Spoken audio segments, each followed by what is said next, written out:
Let's get things started. Ready? Go! Hello and welcome to Bounding into Comics. My name is John Trent. I'm the founder and editor-in-chief at Bounding into Comics. Today I got a story about Star Wars and Lucasfilm President Kathleen Kennedy actually admitting that under her leadership, Disney and Lucasfilm has taken the fun out of Star Wars. So let's get into this. I wrote this article yesterday after Kennedy's comments in a massive Vanity Fair piece talking about everything that is going on in Star Wars. So here's my headline. Lucasfilm President Kathleen Kennedy admits the company has taken the fun out of Star Wars. So we're going to get into this here. Like I said, it came in a Vanity Fair piece where they were talking about everything, all the Star Wars projects Lucasfilm is working on.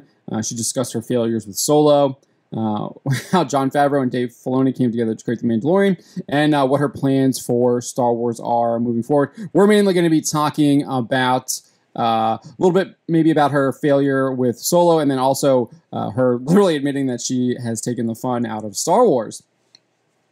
So at the very end of the article, and this is, I don't even know how long this article is. It might be like 10,000 words, something insane, but it is a really long article. But at the very end of it, Kennedy detailed that she had a realization after watching a video montage of herself, George Lucas, and Steven Spielberg when she received the Milestone Award from the Producers Guild of America. This is what she said. What I was so taken with is how much fun we were having. It amounted to this moment of realization. I do think a little bit of fun has gone out of making these gigantic movies. The business, the stakes, everything that's been infused in the last 10 years or so, there's a kind of spontaneity and good time that we have to be careful to preserve. I keep holding on to it better be fun. So let's kind of break this down a little bit. She's clearly discussing the making of the films, and that under her leadership, a little bit of fun has gone out. That lack of fun on the creative end has also been reflected in the end product, in my opinion. So I think while she's clearly talking about taking the fun out of the films while making them, I think because she has taken the fun out of the films while in making them, that fun has also been drained in the end product. Like the actual end product isn't fun to watch or enjoy anymore. So we can see that people clearly were not having fun watching the films either. Droves of people tuned out as Kennedy released each subsequent Disney Star Wars film that can be seen in the film's box office haul, with The Force Awakens earning over $2 billion in 2015 and The Rise of Skywalker in 2019 barely grossed over $1 billion. So that's not even factoring in inflation, and you already see the grosses declined nearly 50%. I think it's around like 48% or around there is the actual number. So you had their box office grosses decline by nearly 50% in 4 years without factoring for inflation. And so that's only across 3 films. If you look at that trilogy, clearly people were tuning out. They weren't having fun with these films anymore. They weren't enjoying them. So along with people checking out Star Wars en masse, you also had creatives like Rian Johnson and J.J. Abrams suck the fun out of the franchise when they decided to attack the fans, which they did. In 2018, Abrams claimed Star Wars fans were threatened by having Rey be the trilogy's main protagonist. He told IndieWire, "Their problem isn't Star Wars, their problem is being threatened." He elaborated, saying, "Star Wars is a big galaxy, and you can sort of find almost anything you want to in Star Wars. If you are someone who feels threatened by women and needs to lash out against them, you can probably find an enemy in Star Wars." Like just literally creating a straw man. I don't think anyone was offended by or felt threatened by having a woman as the main protagonist in Star Wars. I mean, after all, we did have Princess Leia in the original trilogy. So that's just kind of like a ridiculous statement to make. And even he kind of points it out here because he says you can probably look at the first movie that George did and say that Leia was too outspoken or she was too tough. Anyone who wants to find a problem with anything can find the problem, and the internet seems to be made for that. So again, he's kind of just blowing holes in his own theory here in the next sentence. And that's what these people do. I mean, they're always exposing themselves as hypocrites and liars, and you just really have to just put their own words out there, and people can see through it now. But as I said, it wasn't just J.J. Abrams. We had Rian Johnson infamously describe Star Wars fans as man babies, tweeting back in June 2018, "What we talk about when we talk about man babies." He would then respond to one user who said, "You ruined Star Wars." Johnson tweeted, "Okay, I have to draw the line at dragging your drooly little man baby butt across the Wheel of Fortune answers account. Back to the swamp, you're free, blocked. Clearly, just anyone expressing their opinion about their dislike of The Last Jedi, Ryan Johnson was calling you a man baby. Kennedy also took the fun out when she decided to fire Gina Carano from The Mandalorian over an Instagram story post warning of the dangers of hating your neighbors. We must not forget that Kathleen Kennedy is the president of Lucasfilm, thus she is the responsible for, at the end of the day, the buck stops with her, right, for firing employees of Lucasfilm, actors that are under contract with Lucasfilm. One would assume that Gina Carano was under contract with Lucasfilm, given the fact that she was working on The Mandalorian. And clearly Kathleen Kennedy was the one to fire her. If she didn't do it herself, she approved of it, and haven't heard her give an actual response to it. So I think it's safe to say that she did fire her, and she was the one to approve of it. But before she fired Carano, she admitted that her entire plan with Star Wars was to fundamentally change it from the beginning. So she wanted to remove the fun from the very beginning that she's kind of reminiscing about now. And she's clearly said that she wanted to take the boys brand that she believed Star Wars was and turn it into a girls brand. She says, I think the interesting path we've had is the conversation that took place around consumer products, because there were a lot of companies that were in place who frankly didn't initially feel that Star Wars was for girls. And when you have a company situation where between Lucasfilm and Disney, we were all looking at this situation saying, no, with Star Wars, we have to change this. We have to make sure that we create products that are, in a sense, appealing to both boys and girls. What's wrong with that? She then went on to admit that it was her goal to emphasize identity politics in the films and TV shows. The fact that the company was bought by the Walt Disney Company has been amazing because they very much support the fact that we are trying to grow in the workforce a number of women in executive positions and in all positions inside the company. And with the movies that we are making and with the protagonists that we are putting in the story. So I get a huge amount of support with that. So she's specifically talking about having a quota for including women in their films and also having them behind the camera and in their positions at work. So clearly, and then even here, she even talks about this. We have 50% of our executive team are women, and 6 out of 8 of the people in my story group are women. And I'm sure there's a lot of people that would be surprised that we're making Star Wars movies, and the majority of the people involved in the development of those stories are women. And I think it's making a huge difference in the stories that we're trying to tell.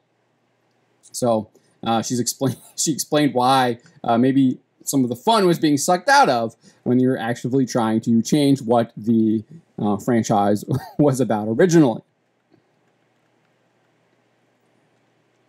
So, in my opinion, it's hard to imagine that Kennedy will be able to inject fun back into Star Wars when she is one of the main reasons it was removed in the beginning. However, she did claim that she has a roadmap that the beginnings of were seemingly put together just before The Rise of Skywalker was released in early 2019. Kennedy revealed, we all recognized, every single one of us, that this was a new chapter for the company and that we needed to all work together to create the architecture for where we were going. And then as for like what that roadmap looks like, it includes a film from Thor: Love and Thunder director Taika Waititi, Wonder Woman director Patty Jenkins' Rogue Squadron movie. What I found really interesting is what's not on Kennedy's map is a film produced by Marvel Studios boss Kevin Feige, despite writer Michael Waldron recently admitting that he's already begun work on this supposed Feige-produced film. Now, Waldron said he was working on the script. I mean, this is what he told Variety just like last week. Now that you're done with this movie, how far along are you with the Star Wars movie you're working on with Feige? That's what Variety asked. So they specifically asked him, Star Wars movie you're working on with Feige. He says, we're finally into it in earnest. I mean, I'm writing away. It's a lot of fun. I'm enjoying having the freedom on that to do something that's not necessarily a sequel or anything. It maybe has a little bit less of it just doesn't have a bunch of TV shows and movies that you're servicing on top of it, the way I did with Doctor Strange. So it's nice. It feels like a different exercise. So he's confirming that he's working on this film, but here we got Kathleen Kennedy saying that it's not happening. This is what she told Vanity Fair. I would love to see what movie he might come up with, but right now, no, there isn't anything specifically. So, I mean, I thought this was funny. So maybe the roadmap was listed from the Goofy movie and it was rewritten when she wasn't looking, but I don't think that's the case because I think Kennedy is in charge. Like I said, the buck stops with her when it comes to Lucasfilm. I do think that she's approving of all of the decisions that are being made there. And And that's just how it is. We did get confirmation that the Rian Johnson trilogy is not happening. She said Rian has been unbelievably busy with Knives Out and the deal that he made at Netflix for multiple movies. Variety described it as backburnered, aka never happening, because Last Jedi literally was the epitome of sucking the fun out of Star Wars. And again, Kathleen Kennedy, you approved of that decision. You approved of Rian Johnson. You greenlit that film, which you should not have done. And now you are paying the consequences by seeing your box office grosses drastically decrease, and the value of Star Wars is nowhere near where it was, and I don't think it will ever return to where it was before Disney purchased it. So not only did Kennedy admit that under her leadership she drained the fun out of Star Wars and aims to try and recapture it, but as noted above in the article, she discussed her failures with Solo: A Star Wars Story and the casting of Alden Ehrenreich. I don't know how to say his name. I think that's how you say it. As a younger Han Solo. So this is like one of the only things that she really truly says is a mistake that she made, was casting another actor to play Han Solo. She said there should be moments along the way when you learn things. Now it does seem so abundantly clear we can't do that. And the way it's written in Vanity Fair, it clearly implies that they shouldn't be recasting actors to play like classic characters like Han Solo, which I think is like the opposite of the lesson that you need to learn there. The lesson you need to learn there is that you shouldn't make a garbage script and greenlight it and then try and sell it to Star Wars fans as the definitive Han Solo story when it's not. It's an absolutely garbage story on multiple different levels. I'm not just going to get into that now, though. I mean, that was like the epitome of wokeness, too, with the stupid robot. Anyways, another failure Kennedy admits is the constant rotating of creatives at the helm of Star Wars. She now says creatives have to commit at least 3 years minimum. She said, anyone who comes into the Star Wars universe needs to know that it's a 3, 4, 5 year commitment. That's what it takes.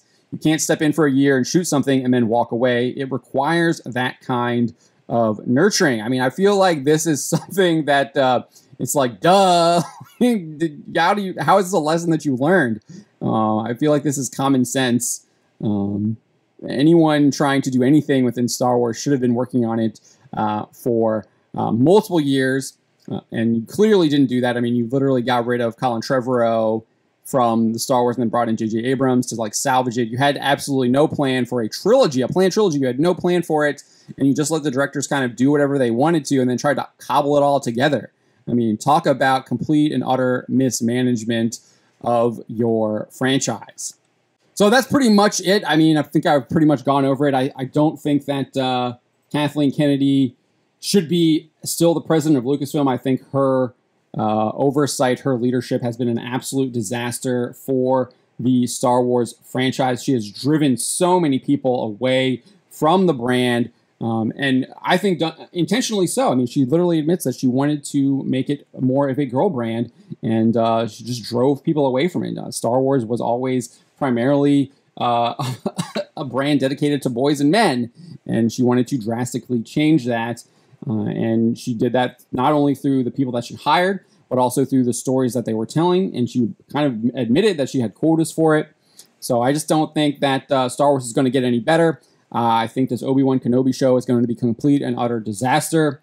I don't think that the Ahsoka show is going to be any good. I don't think any of this stuff is going to be any good. We've seen what they've been doing. We've seen what Kennedy has been doing. The Mandalorian is subpar at best. The Book of Boba Fett was not good at all. So I don't expect any improvement anytime soon under current management. And I don't think anyone else should either.